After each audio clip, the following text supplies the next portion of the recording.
Hello mga kanyurhep, magandang araw sa inyong lahat dyan. For today's video is about heaving up anchor, no? Kasi umabot na kami ng 3 weeks dito guys sa Rizal. Saka angkla, nag-antay kami sa schedule namin kung kailan kami magsukin. Kaya dumating kami dito guys, November 4. Hanggang ngayon nag-antay kami. Today is November 25. Nakatanggap kami guys ng advice sa agent na hatakin yung angkla, i-check kasi daw baka nagpulupot na dahil sa tinatawag na rotary current dito sa Rizal. Yung mga guys, hinahatak namin yung angkla. Yan, napakaingay ko dyan guys. Panay sigaw, panay signal, no? Dahil sa check namin. Yun na lang guys, ang bandang huli na paabot ng 4 shackle. Nakita namin yan guys po. Yan ang hitsura ng kadina namin.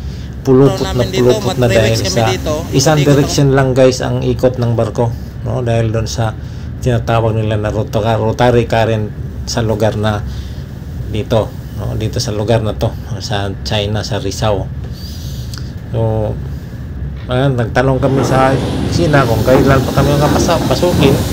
Wala pa rin schedule guys, kaya ang advice ng opisina ng agent, habang hindi pa kami papasok, every 2 days or 3 days hatakin ang angkla para i-check, baka pumulupot na naman ulit.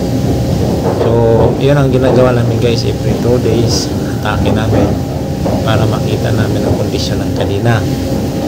Pag may pulupot, kasi delikado kasi guys, baka maputol yung angkla, mawalan kami ng angkla.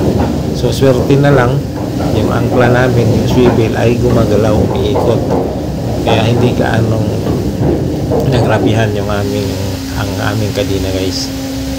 So swerte pa rin. Ayun guys, pagka bira, ibalik na naman namin uli kasi hindi pa naman kami papasok. So yan, advice naman si kapitan na i-area uli yung aming angkla. So yan guys, binubuksan na ng maestro yan dyan. Hinuhulog, ayun, hinuhulog na yun guys.